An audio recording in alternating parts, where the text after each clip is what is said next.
मैंने आपसे कहा था कि संसार का सबसे बड़ा शस्त्र और सबसे बड़ा संबल है मित्रता। किंतु ये मित्रता कैसी होनी चाहिए?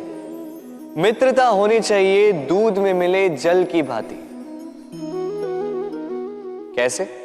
दूध में जब जल को मिलाया जाता है तब वो जल स्वयं दूध बन जाता है। तो सोचिए, दूध की मित्रता से जल का अस्तित्व कितना बढ़ गया।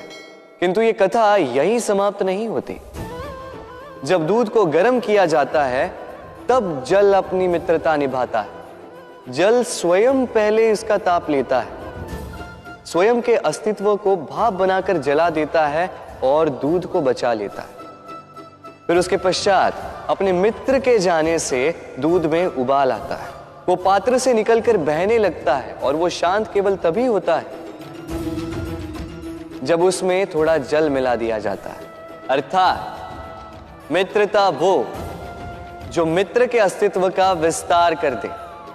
मित्रता वो जो मित्र के लिए स्वयं के अस्तित्व को जला दे। मित्रता वो जिसमें सुख और दुख दोनों मित्र से जुड़ा हो। तो ऐसे मित्र बनाओ जिसके समक्ष कुबेर का कोष भी फीका पड़ जाए।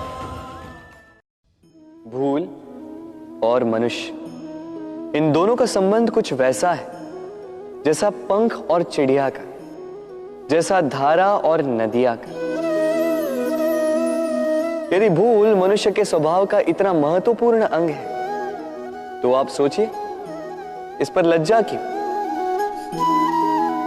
इस पर लज्जा करना ठीक है ही नहीं। वैसे देखा जाए तो भूल हमें स्वयं को और श्रेष्ठ बनाने का अवसर देती है, पहले से अच्छा प्रदर्शन करने की प्रेरणा देती है। अब कदाचित आप में से कुछ इस बात से सहमत नहीं हो, क्योंकि बहुतों की दृष्टि में भूल दोष को जन्म देती, दोष अपराध को, और अपराध के लिए क्षमा नहीं दंड मिलना चाहिए।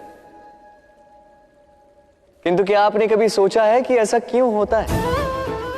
क्या कारण है इसका? इसका कारण है भूल स्वीकार करने से बचना।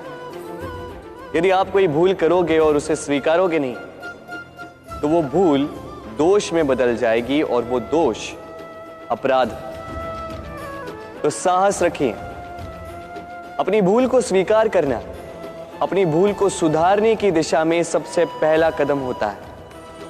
और स्मरण रखिएगा, यदि कुछ अपराध है तो वो है समय पे अपनी भूल ना स्वीकार। राधे राधे।